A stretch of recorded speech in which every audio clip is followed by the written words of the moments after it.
બંગાળમાં હિન્દુઓ પરના હુમલાઓને લઈને ધંધુકામાં વિશ્વ હિન્દુ પરિષદ દ્વારા પ્રાંત કચેરી ખાતે આવેદનપત્ર અપાયું.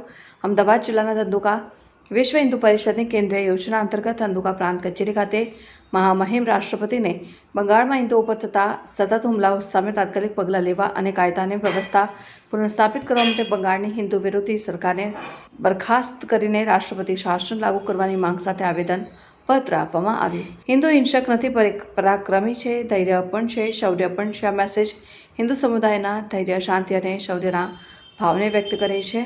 આ કાર્યક્રમમાં જિલ્લા ટીમ ઉપરાંત વિવિધ પ્રખંડોની ટીમો પણ ઉપસ્થિત રહી છે. સાથે અન્ય સંગઠનો તથા હિન્દુ સમાજના લોકો પણ મોટી સંખ્યામાં ઉપસ્થિત રહી છે. તેમના તીખા આક્રોશની અભિવ્યક્તિ કરી હતી. વિશ્વ હિન્દુ પરિષદ દ્વારા જણાવવામાં આવ્યું કે બંગાળમાં હિન્દુઓ પર થઈ રહેલા અત્યાચાર અને અનિયમિતતાઓ દેશના સંવેદનશીલ મુદ્દો છે અને કેન્દ્ર સરકારે તાત્કાલિક હસ્તક્ષેપ કરવો જોઈએ.